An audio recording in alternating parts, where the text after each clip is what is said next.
Every time the Fed is about to make an interest rate decision, something very normal happens. They go completely silent. Every Fed governor, every regional bank president, all of them. They're banned from making speeches. They're banned from giving forward guidance and from even hinting about what they might do at the upcoming meeting. This is called the FOMC blackout period, and this is done intentionally to avoid influencing markets just ahead of that interest rate decision. And if you're thinking, well, why do I care about what some guy on Fox News said right before the Fed meeting last week? That's fair, but our job here today is to convince you why it actually does matter to your mortgage, to your 401k, and maybe even your sanity.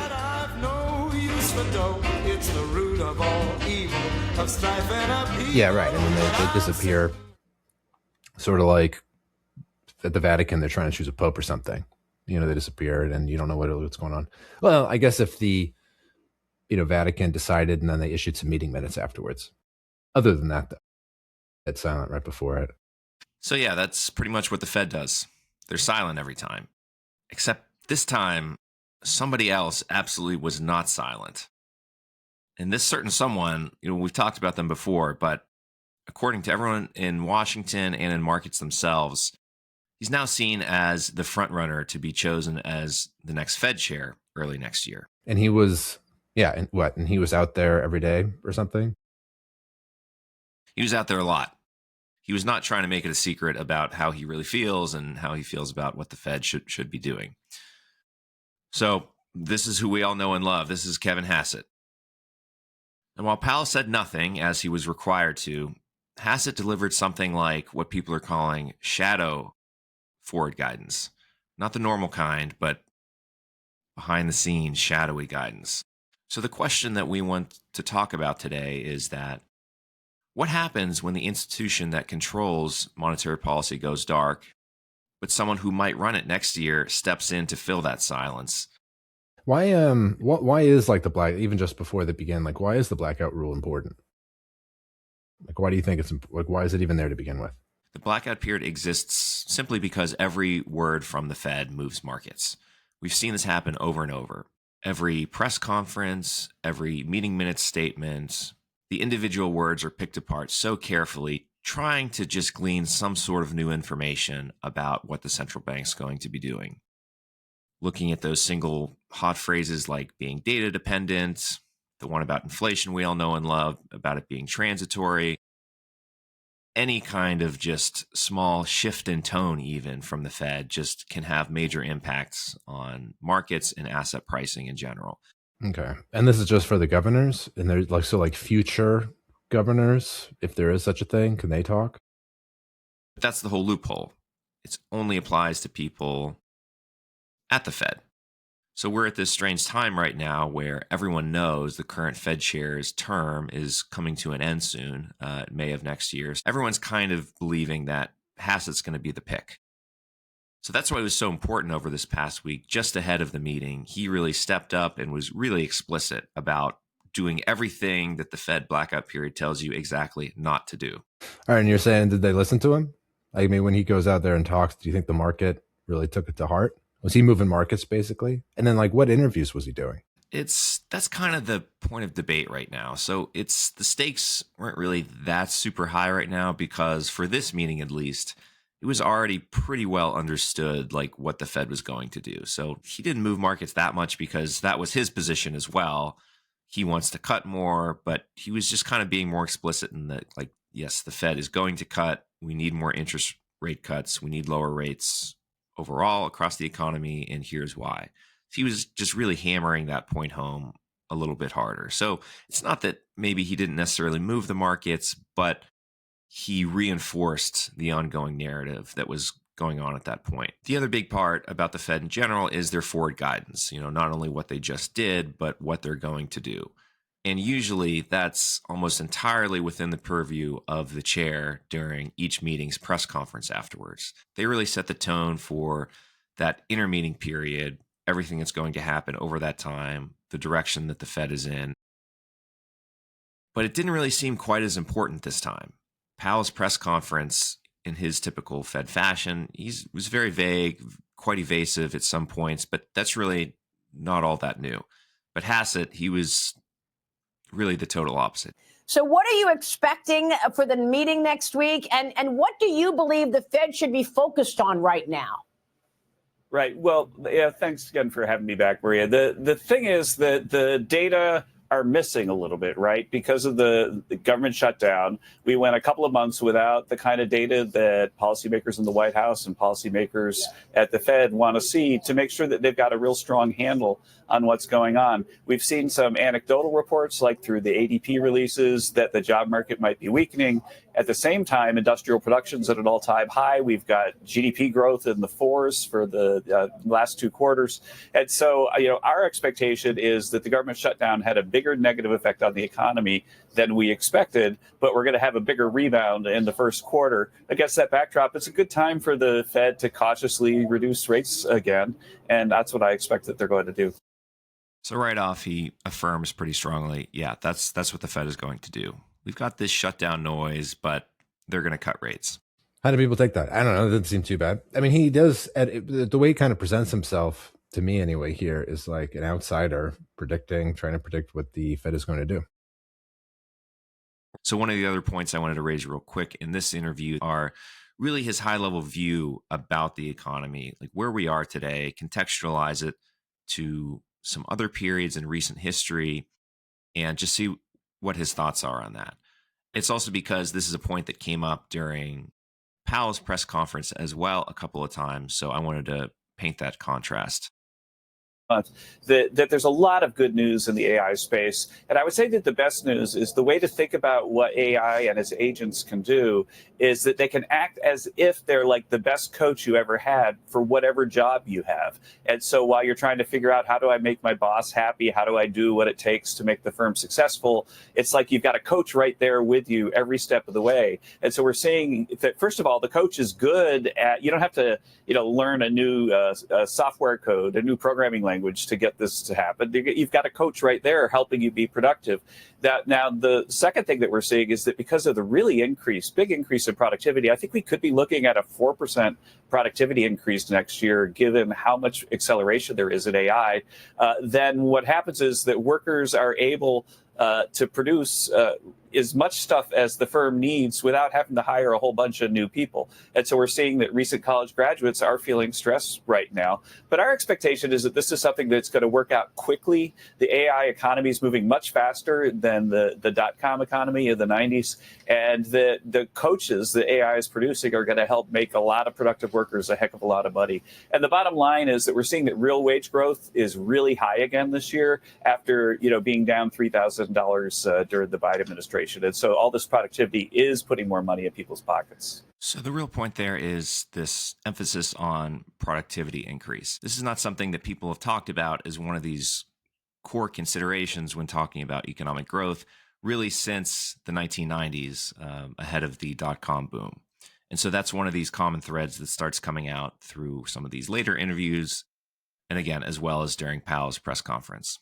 My point I'm trying to get at here, I keep saying, is this 1990s analogy, which I've been kind of convinced about for a while now, but it hasn't gotten a lot of the Fed shies away from it. Okay. Yeah, you should also, it's cool that you kind of slide in your own personal opinion in there too. So are you convinced of the sort of 90s analogy? Like, do you think this is something kind of before a productive boom in the AI space? And then why do you think that? To be honest, yeah, I'm really a big believer. Just personally, I've been using these AI tools increasingly over the past few years, and I just keep being just kind of blown away almost at what they can do. Now, I'm not one of these believers in that this is going to, be some potentially seismic shift in the world, that AI is going to take over and all these crazy doomsday things happen. In fact, I think it's kind of hit a natural kind of plateau in their capabilities recently. Just the underlying technology hasn't really changed fundamentally since 2022 when the original ChatGPT came out. But I think the important point is, and here's why I believe that, is that plateau, at least, I think it's gotten to a critical point that really will and already does allow workers to become just incredibly more productive. It mentioned it briefly in that last one, having that coach. You don't even have to learn new code. I've been suddenly writing like 10 times the amount of code that I used to write, just because you can just blow Yeah. through it so quickly, and it's just done so much better. And you don't have to think about, oh, how do I make this code work? It's just like you can think in systems way better. So I really am I, a big believer there. When do you think, so like I agree with you. I mean, I use AI at work. I use AI personally. We use it on this podcast. You know, a lot of those images and stuff, those are all AI generated. Obviously something we couldn't do without it. Research is just like really good. What it really good, you kind of send out a broader question, and it'll give you like a bunch of leads into which you can kind of dig into just to like confirm and then find the original source and all that. Coding is a great one because like everyone has access to it, immediately becomes like an intermediate level programmer in like any language. So like at work, if you wanted to like VBA, so Visual Basic macros, like all of a sudden everyone knew how to like write macros. The problem is though, what I've kind of discovered is AI still is very good at like, you know, individual kind of formulas like in Excel. So there's like VBA. You can also have you write Excel formulas to have it do certain things. But what it can't do, and like that is like a single piece in a broader puzzle, but it can't make the whole puzzle. You still need a person to put it together. So like exactly. I was kind of curious to see the limits of the AI, and I asked it to make a workbook, like an Excel workbook, just simply doing a loan schedule, like an amortization schedule for a loan. And this was a couple months ago, but you know, maybe it's gotten a lot better, but it's kind of creepy what it returns, because it returns an Excel file, and then you can see what it's kind of doing. Like there'll be formulas in the cell, and you can kind of see that they're kind of pointing to the right direction, but it's like on the wrong sheet, and like the formulas are kind of right. It's a little creepy, to be honest, but that's definitely the limit right now. It can't do like macro projects. It can just do sort of the micro puzzle piece that you need to put in place. Still, yeah, super. The other thing though that I was kind of curious to your thoughts though is I do find myself more productive. I'm doing certain things a lot faster. When that actually translates into like economic output is a question of mine, because there's going to be some phase in which it's not as though, you know, people are going to suddenly be doing 10 times more or something. They're going to be doing what they're like supposed to do just 10 times faster, and maybe have like more free time. And like there's going to be a natural kind of transition phase, and I don't know how long that phase is before it translates to actual like economic growth and output, like whatever that means. Especially if you're in like the services center, the services sector. You can also do the same thing, just like a lot better. But like, when does that translate into actual like wealth or, you know, generating something? I agree that we're not quite there yet. I think that we're on the horizon. I think that some people are still learning how to use this stuff, and that's what's going to take time from here. I think the fundamental technology is there. People are just going to have to learn on the day-to-day how to use it in their job. So like you said, I don't think this is going to make everyone 10 times faster at their job overnight. Of course not. But it will make them 10 times faster at the like underlying annoying subtasks along the way. You know, it can. So the way that I've been using it, you mentioned research. I've been using it almost in kind of like a slightly different way, in that like I have a vague idea, like I have a view, and you know, then throughout the day or throughout the week, I have like 10 or 12 random observations. So I'm talking about like my day job in terms of like markets, where I think things like the continually changing narrative. Putting these podcast episodes together, for example, I'll have like an idea of how I think things are happening, and I'm not exactly sure why, but I'll start writing down throughout the week like random points, and then I can feed in that like outline to one of these models, and it'll say, oh yeah, here's all this additional information about those points, which does make a lot of sense and either does or does not confirm that underlying view that you had. So for example, you can do that, you know, in writing a paper and writing a memo, or personally at work, the fastest increases I've seen is in writing code. So you do the same thing if you're writing some model. It's like, I know high level, I want to implement this sort of scenario across this huge subset of, you know, all of these different data. And usually it would take like a really long time then to go and write the code of those underlying things. But now I just need to write like a super high level outline, and it can write like days worth of code, in like 2 minutes. And I just put all the pieces together. Yeah. I mean, really all you need to do is be able to read kind of code. And the difference between reading something and writing something is huge. Like one is a passive activity, the other one is an active one. 10x, it's 10 times harder to create something, because oftentimes, they'll give you something and the AI will give you some code, and you do have to change some things, a few things, maybe like a file name or like stuff like that. So you need to be able to actually like find those things in there.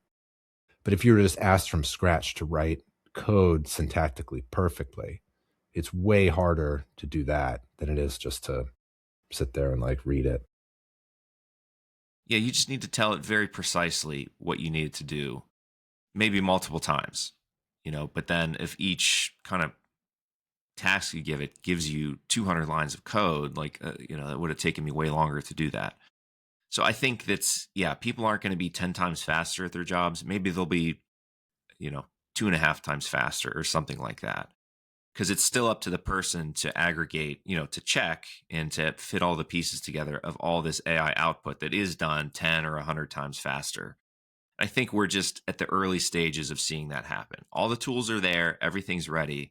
Now it's just going to take time for, people to systematically start integrating that. Back to Hassett now. Whenever I hear these views, so we'll go to the next clip here. That's kind of the way that I'm thinking about it in the back of my mind. When he says 4% productivity growth, that's a huge number that, he gets criticized for, saying that's super unrealistic. There's no way that's going to happen. But when I hear it, that's kind of what's going on in the back of my mind. It's like I think about how I use AI myself, and it's like I am seeing a significant increase. I think we just haven't hit that critical mass yet of just people using it every day. It's going to take time. It's going to take time to get there. Maybe we don't see it next year. Maybe we don't even see it for the next few years. But by the end of this decade, I think definitely we're going to be looking at a very different pace of productivity growth. I don't know how long that's going to last. This technology is going to have a big impact for sure. Cool. What else did he say? Well, the way that in the end, with an eye on the horizon, that this problem gets fixed is that real wage growth goes up enough so that huge 23% hole that was dug by Joe Biden is a thing of the past, because people have money in their pockets, enough money in their pockets to bring their real standard of living back up. The real standard of living in the U.S., the purchasing power of ordinary Americans has gone up by about $1,200 so far this year. If you look at the great data on Friday that said that real wages were up 2.5% over the last few months, that happens when you get positive supply in the economy, and that's what drives growth up and prices down. And so what you want to do is lock that kind of gain in where you're seeing real wages coming from positive supply shocks. And if you do that, then just as in the 90s when we had positive supply shocks from the computer, and Alan Greenspan was willing to sort of let the economy run a little bit hotter, we have an opportunity with AI and all the productivity that we're seeing to do so again, but to do so with a great deal of caution as you watch the inflation numbers. I noticed he's wearing a purple tie again. Doesn't Powell only wear purple ties? Hassett was wearing purple. I didn't even both realize. times he was wearing a purple tie, and then he pulled those out of the closet and getting ready for the Fed chair position. That was funny. I didn't even notice that. The clearest indication yet. Dig. Yeah, clearly. Hey, you come here for the real insights. Yeah, just for some background, I guess Powell only wears purple ties. So like red, blue together makes purple, just to kind of show that you're not, one side or the other. And here he is. Hassett's wearing purple. That was not an accident. Red and blue, purple. He's totally apolitical. Although he still can't help but give a couple jabs at the Biden administration, I've noticed. The last couple clips you've shown. This huge mess Biden gave us, but, we're going to fix it. Well, as of today, he still works for Trump. Little jabs. So, and that's really what makes it tricky because, he does work for Trump. A reddish purple. Mine is the Fed conversation. He's fully red. And I guess that's what people are I don't know, like not nervous, just kind of bracing for a difference, because it's no secret that Yeah. the Federal Reserve typically is a very left-leaning institution, and not in terms of what it does, because it does do a pretty good job, I would say, of not letting that come into things. But we've talked about on the show before, the majority of the employees are quite left-leaning, and I think it's just going to be natural over time. Some of those things are going to leak out here or there. It's not catastrophic or ridiculous, but I would call it definitely left-leaning. So if you bring in a definitely right-leaning Fed chair, as well as, head of supervision is also, Mickey Bowman is also a solidly Republican. It's a little bit of a regime shift, possibly. So now fast forwarding a couple days later, as the Fed meeting happened, I'm not going to cover what they did. I think that's already been discussed, quite extensively. But I wanted to instead zero in on these key questions of what Hassett was saying pretty firmly, pretty directly, and how Powell answers pretty much kind of the same questions. I guess I wanted to come back to the 1990s question, and like, do you see that as a useful model for thinking about what is happening in the economy right now? I don't think it rises to that level. So I did think that in 2000 and was it 19 where we cut 3 times, but this is such a unique situation. It's not the 1970s, let's put it that way, but we do have tension between our two goals. And so that's just unique in my time at the Fed. And I think going back a long ways, we haven't had that in our framework. Our framework, as you know, says that when that's the case, that we try to, take a balanced approach to the two things, and we look at how far they are and how long it would take to get them back to each of them back to the goal. And that's a very subjective analysis, really.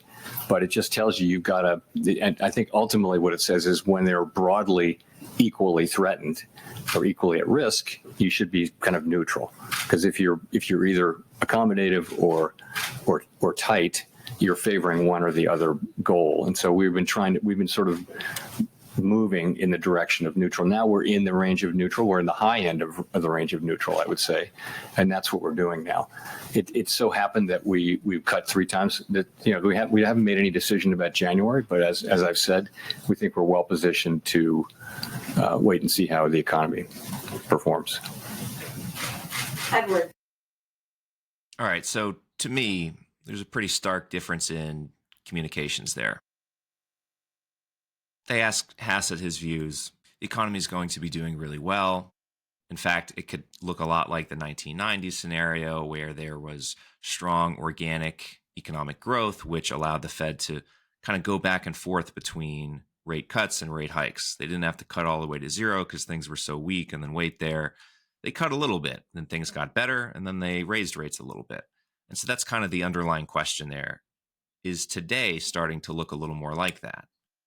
Hassett said, yes, I think so, because of AI, because that's going to give us a very big increase in productivity growth.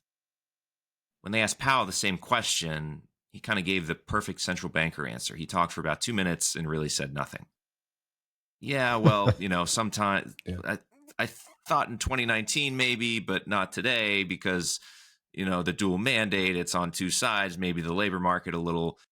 But up front, he said outright, he doesn't think today's environment rises to that level of the 1990s comparison.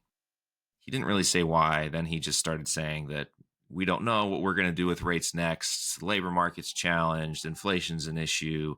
We're back and forth on the dual mandate. We're going to keep thinking about it. He talked for a long time and just gave perfectly hedged language to the point where he really didn't even give a view, in my opinion. Yeah. That's an interesting juxtaposition there. Yeah, thanks for doing that between Hassett and Powell. Curious to see if Hassett's tone changes after he gets behind that podium, though. I wonder what that's like. That's different because now you're on the inside. You're not just on the outside. I'll be on the lookout for that. And that's going to be something really good to keep in mind.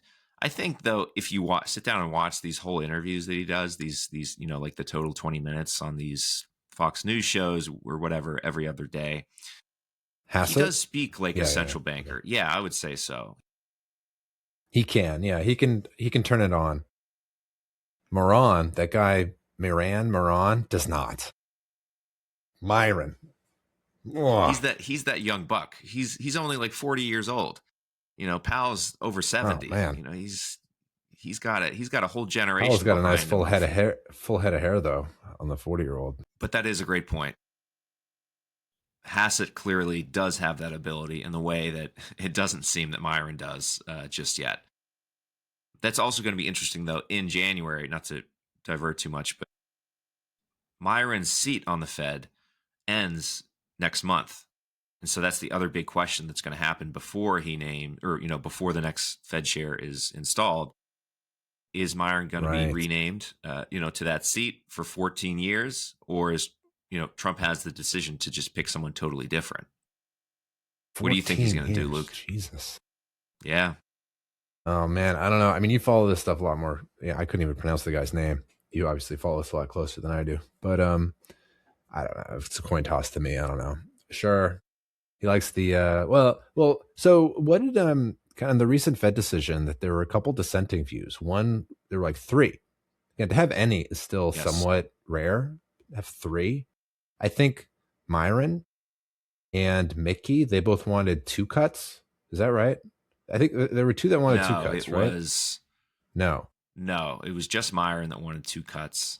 And the other 2, it was the Chicago Fed president and I forget the other, but both of them wanted no cuts. And it was not even that long ago where we would get no dissents at all. Right. But what I'm going at is you're asking me whether or not Myron is going to get appointed for the 14-year term. He seems to be doing what Trump wants him to do. More cuts. So the fact that he dissented, he's going to put that right at the top of his application. Honestly, I would tend to agree. It's probably going to be as simple as that. Yeah. I mean, we were talking before in this program how when you're sort of in this fuzzy zone where either side, you could argue either side for why you should keep them, why you should even raise them, keep them steady or cut them. There's a good case for each of them. Now, all of a sudden, kind of your own personal preference starts to, or your own aspirations. This is where you can kind of push forward your intuitive, what do you want to see happen sort of space. I wanted to show this last one just because I thought it was mildly humorous kind of in the context of what we're talking about here. So we kind of said the question earlier. It's what might Powell have been thinking leading up to the meeting, and he sees Hassett out there kind of coming down hard on all of these different issues. Oh, yeah. And understandably, other people have the same question. And I want to see if I could address sort of the elephant in the room. The president's been talking openly about a new Fed chairman. Does that hinder your current job right now or change your thinking at all? No. No. What do you think, Luke? Are you convinced? By his reaction by itself? Probably not. No, just, his answer. Or just in general? I mean, yes and no. No. How would it? You think I'm it not would? convinced at all. No way. Or it's definitely impacting You think it is? his job. What is he? Absolutely. How? How would it impact? That's the implication here of this shadow Fed speak we're talking about.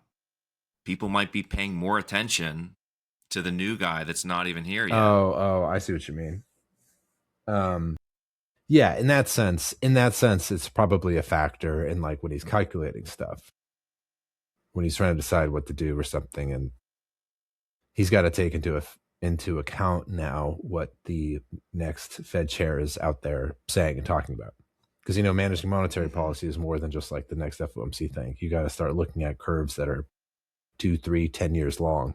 So if some guy's going to be in place after 6 months, and they're going to do all sorts of different things, it's going to start moving stuff after the 6-month mark. Is that what you meant? Is that what you meant by it's affecting them? Exactly. Sure. I thought you meant he can't do or something his job in some way. It was distracting him somehow. It is a new factor. I agree with that. I mean, I would argue that yeah, he can't do his job quite as effectively. I mean, people are asking the same questions. What's the Fed going to do? What's the outlook for the economy? If you ask Hassett, he comes down pretty hard, extra growth, and he says many other things that we didn't get to watch. Powell, if you ask him, it's like, well, yeah, I mean, the dual mandate, this side and that, we haven't decided yet. Does this impact your ability? Just no. So I'm not convinced by that, but I also am very sympathetic to Powell's situation that he's in. It's kind of an impossible task that he has to kind of divert away from this new voice while emphasizing his own. But he can't directly address that. Once people start mentioning anything related to politics, and this guy is a political figure in Trump's administration, at the end of the day, he just has to say no. He just has to swat the question away. It's really all that he can do. That said, he looks pretty defensive, and he doesn't really have a reason for it. So it just doesn't really convince me. Yeah, no, you're right. You're right. I mean, the guy, yeah, the question was like, does it change your thinking at all? No. It was like, you're right. Okay. Of course it does. Sure it does. But you have to say, I mean, can you imagine the other side, which is just like, yes? You're like, oh, could you elaborate on that? No. maybe that's what he should have done. Yeah, you're right. Okay. I take your point. Yeah, so that's pretty much it. We're at this weird time right now. There's still multiple more meetings until Powell's term is out. And, this very well could change materially over the coming weeks. Trump previously said that, or maybe it was Bessent said that we could have the announcement before Christmas, so potentially imminently. At that point, we'll know who the next Fed chair is in all likelihood going to be. And Powell's still going to have to get up there and do, I think 3 or 4 more meetings with that constantly hanging over him. So it's going to be really interesting to watch how this continues to evolve, because over that whole time period, he's going to be able to keep talking throughout all of these blackout periods. So we'll see if there's increasing tension there in that messaging that occurs. Because not That's only a good point. He Yeah, going to be able to speak, he's going to have no one on the other side for 2 weeks before the meeting. It's going to be only him. Okay. Yeah, it's interesting. We'll see what happens. That should be curious to see if there's an announcement for who the Fed will be, and then afterwards, what the communication is going to be like during the blackout period. He might do one of two things. He might spout his mouth off, at which point could expect a much different kind of Fed chair going forward in terms of communications, or he might just fall back and be quiet, and then he'll be sort of taking up the old traditions and norms. That's going to be a great question, because, yeah, at the end of the day, if and when he is Fed chair, he's not the only voice there. Powell always emphasizes, I'm just one of 13 voters here. Hassett's going to be no different. He can, like you said, shoot his mouth off all he wants. But if he gets in there and no one agrees with him, it's not really going to make much difference. So he does have to, at least somewhat carefully thread this needle as well. So we'll be watching this game from both sides here over the coming months. Hassett trying to fit in a little bit, Powell trying to kind of defensively swat off those comments. Ultimately, the market's going to decide who's being taken most seriously. And so that's kind of the question that I want to pose here for the coming 6 months. What is that going to look like? What are people going to think is more important? Current Fed chair, the old ways, or, kind of a new guard? Interesting. No, thanks, Joe. Yeah, so that's it. You can certainly be sure that we'll be covering how this situation evolves over the coming months. But until then, this has been the Root of All Evil podcast. I'm Joe. I'm Luke. Thanks for tuning in. We'll see you next time.